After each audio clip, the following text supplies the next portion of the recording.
এই হচ্ছে অভিষেক বন্দ্যোপাধ্যায়ের সেই পোস্ট করা সেই স্ক্রিনশট, এবং এই স্ক্রিনশট পোস্ট করে অভিযোগ করেছেন অভিষেক বন্দ্যোপাধ্যায় এবং জানিয়ে পাল্টা অমিত মালব্যর বক্তব্য। বেকার ভাতার জন্য লম্বা লাইন, সত্য সামনে আসায় সস্তা রাজনীতি, কমিশনকে অভিষেকের আক্রমণের পাল্টা আক্রমণ করেছেন অমিত মালব্য। আসল সত্যিটা সামনে চলে আসায় শুরু হয়েছে সস্তা রাজনীতি। রোল অবজারভার হিসেবে মুরুগান কোনো আপত্তিকর কিছু করেননি। যাচাইয়ের মুখে ভুয়ো ভোটারে ভিত্তি করে ডায়মন্ড হারবার মডেল, স্বচ্ছতা কোনো হুমকি নয়, সাংবিধানিক বাধ্যবাধকতা। সেই মুরুগানকে অভিষেকের আক্রমণের পাল্টা জবাব দিয়েছেন বিজেপি নেতা। অভিষেক বন্দ্যোপাধ্যায় পোস্ট করে যে অভিযোগ করে নিয়েছেন সেই নিয়ে বিজেপির কি বক্তব্য শুনবো, পাল্টা তৃণমূলই বাকি বলছে, পরপর রাখবো।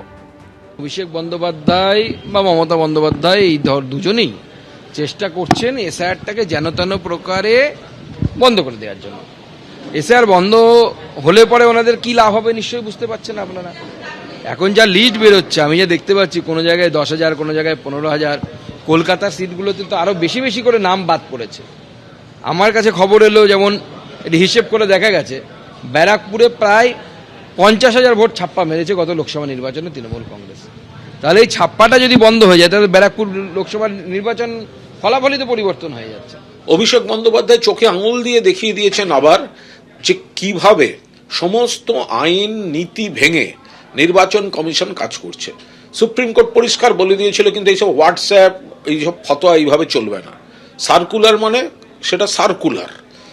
আজ এখন দেখা যাচ্ছে যে ওই মুরুগান বলে যে ভদ্রলোক ওদের, তিনি আবার এরকম নিজের মর্জি মতো ফতোয়া হোয়াটসঅ্যাপে চালিয়ে দিচ্ছেন।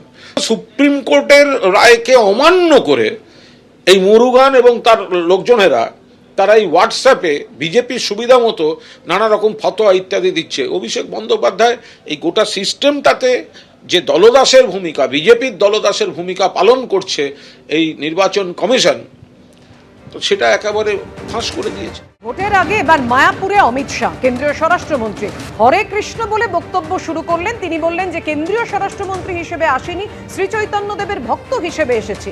সকালে কথা হয়েছে প্রধানমন্ত্রীর সঙ্গে, বলেছি মায়াপুরে আসছি। ইসকনের অনুষ্ঠানে বললেন কেন্দ্রীয় স্বরাষ্ট্রমন্ত্রী।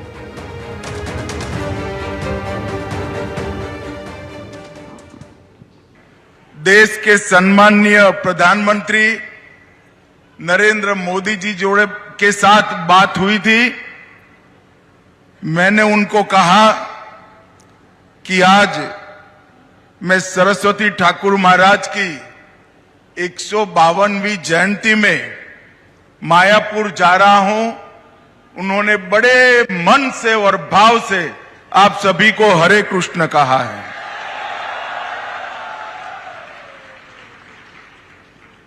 भाइयों बहनों, अभी संबोधन में सम्मान के साथ मुझे कहा कि भारत के गृह मंत्री अमित शाह आज कार्यक्रम में आए हैं। मैं यहां पर भारत के गृह मंत्री के नाते नहीं आया, चैतन्य महाप्रभु के अनन्य भक्त के रूप में यहां पर मैं आया। দেখুন, ভোটের আগে এই যে ডেলি প্যাসেঞ্জারি নরেন্দ্র মোদী, অমিত শাহ, বিজেপি নেতাদের, তারই একটি নমুনা। আজকে ভোট আছে বলে বোধহয় অমিত শাহজি আবিষ্কার করেছেন যে বাংলায় ইসকনের মায়াপুরে মন্দির আছে। এতদিন তো যাওয়ার প্রয়োজন বলে মনে করেননি। ভোটের আগে সুকৌশলে ঘুরিয়ে ওই একই ন্যারেটিভ তৈরি করার একটা চেষ্টা। বাংলায় ওসব চলবে না। এবিপি আনন্দ, এগিয়ে থাকে, এগিয়ে রাখে।